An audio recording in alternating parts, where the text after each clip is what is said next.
हामी देशैभरि गण्डकी प्रदेशको पनि पहिलो दलको रूपमा अगाडि आउँछौँ भन्ने हाम्रो विश्वास छ। अघिल्लो पटक हामीसँग चुनावमा जाँदै गर्दाखेरि पार्टी एकदमै नयाँ थियो। 5 महिनाको दल दर्ता भएको 5 महिनाभित्र हामी चुनावमा गएका थियौँ र त्यसका बावजुद पनि जुन खाले मत आयो त्यसले एउटा राम्रो सङ्केत गरेको थियो जस्तो मलाई लाग्छ। त्यसपछि संसदमा र केही समय सरकारमा पनि हाम्रो उपस्थितिले हामीले आश्वासन मात्रै होइन, हाम्रो प्रस्तुतिहरू पनि अब हाम्रो लागि आधार बनेका छन्।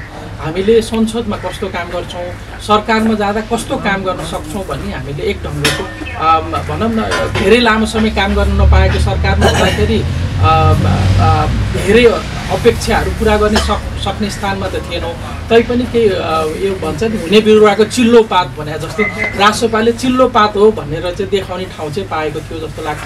त्यसले हामीप्रति एकदमै ठुलो आशा बढेको हामीले महसुस गरिराखेका छौँ र अबको निर्वाचनमा हामी स्पष्ट ढङ्गले पहिलो दल र मैले के भन्ने गरेको छु भने चुनावपछि नेपाललाई नेतृत्व गर्ने दल नै राष्ट्रिय स्वतन्त्र पार्टी हुनेछ भनेर मैले धेरै ठाउँमा बोल्ने पनि गरेको छु। त्यो अर्थमा हामी त्यसको तयारीमा छौँ र अहिले अब पछिल्लो घटनाक्रमहरूमा जसरी विकास भइराखेको छ त्यसलाई हेर्दाखेरि अघिल्लो पटक हामी एकदम निकटतम आएका ठाउँहरूमा अथवा दोस्रो इभन तेस्रो भएका ठाउँहरूमा पनि अब हामी निर्वाचन जित्न सक्ने स्थानमा छौँ जस्तो लागेको छ। नयाँ दलहरू धेरै भएको कुरामा स्वाभाविक चासो र गुनासो छ, तर नेपाली जनता अघिल्लो पटक पनि 79 मैले अस्ति भर्खर केही तथ्याङ्कहरू हेर्दै थिएँ।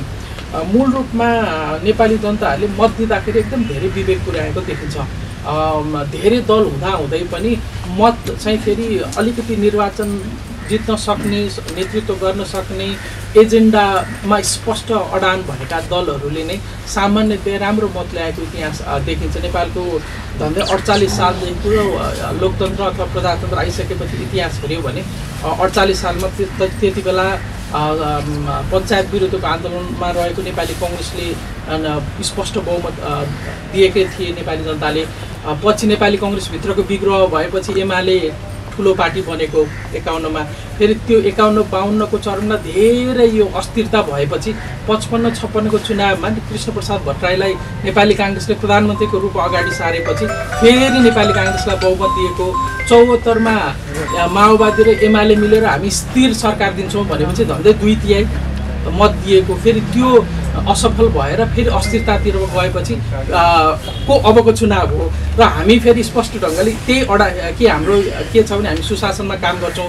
जुन जेनजीले विद्रोहले उठाएका विषयहरू छन् त्यसमा त हामी संसदमा हामी जुन दिनसम्म जेनजी विद्रोह भयो त्यो दिनसम्म त राष्ट्रिय स्वतन्त्र पार्टीका 21 जना सांसदहरू सुशासनको भिजाको विषयमा, यही अब पोखराको लिच्चीबारी लगायतका भ्रष्टाचारको विषयमा त हामी सरकार विरुद्ध नेपाली काङ्ग्रेस र एमाले नेतृत्व गरेको सरकार विरुद्ध लडिराखेका थियौँ। त्यसले गर्दा हाम्रो स्पष्टता, हाम्रो एजेन्डा र हाम्रो क्षमताको आधारमा हाम्रो स्पष्ट बहुमत आउने सरकार बन्छ भन्ने हामीलाई लाग्छ।